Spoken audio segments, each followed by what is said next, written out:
بسم الله وحده والصلاة والسلام على من النبي بعده. اللهم إني أعوذ بك أن أضل أو أظلم وأنا ظالم. اللهم إني أعوذ بك أن أجهل أو أجهل أو يجهل علي وأنا جاهل. رب اشرح لي صدري ويسر لي أمري واحلل عقدة من لساني يفقه قولي. ثم أما بعد. Things that nullify wudu. Things that nullify the ablution. Ablution is nullified by either ritual impurities or causes thereof. The impurities are urine, feces, breaking wind, emitting prosthetic fluid, and genital discharge. The causes are deep sleep, unconsciousness. What do you consider deep sleep? If you sleep and if you're holding a sabha, or if you are sitting and you knock out, in other words, you go out of unconscious, then it's considered deep sleep. But if you can hear everything that's around you, it's not considered deep sleep.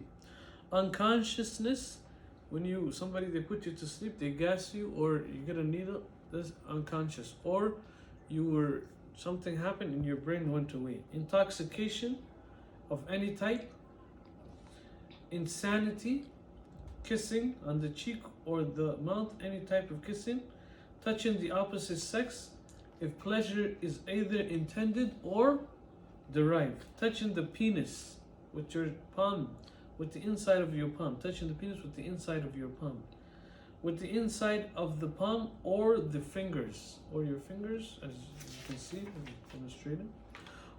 Whoever has doubt about impurities must renew his wudu. So if you have doubt about your wudu, you must renew your wudu. If you have doubt of the wudu, whoever is in doubt, has doubt about impurities, must renew his wudu, unless it is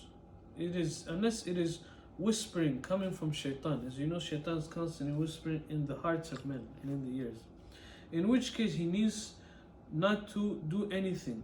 You just say A'udhu billahi minash shaitanir rajim and you don't renew your wudu.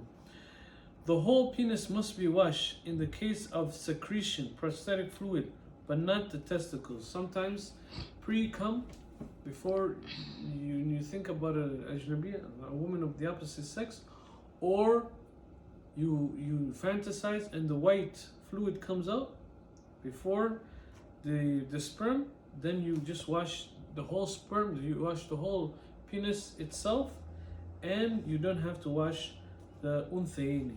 You don't have to wash the balls.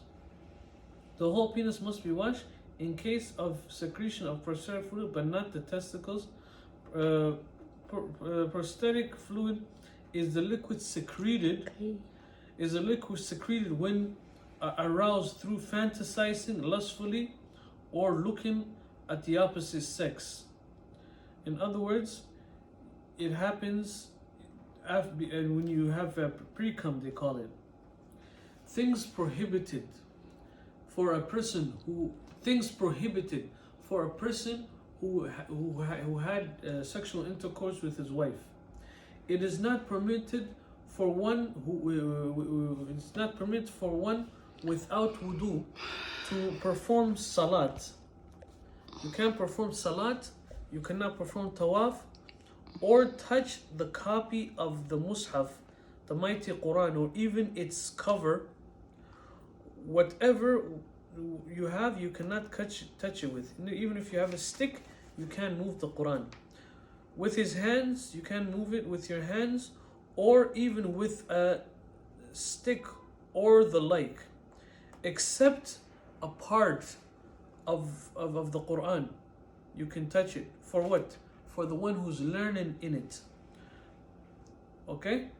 Or you can touch the board at the lawh on which the Quran is written, should likewise not be touched without wudu by one learning from it or a teacher tutoring him. The same rules apply for child touching the Quran given to him by an adult, except that the sin incurred shall be on the adult who gives him access to the Quran. Whoever performs salat without wudu intentionally is considered a disbeliever. We seek Allah's refuge from that. أقول ما تسمعون واستغفر الله لي ولكم فاستغفروا إنه هو الغفور الرحيم. لا إله إلا أنت سبحانك لا علم لنا إلا ما علمتنا. هذا والسلام. وصلى الله على محمد وعلى آله وصحبه وسلم.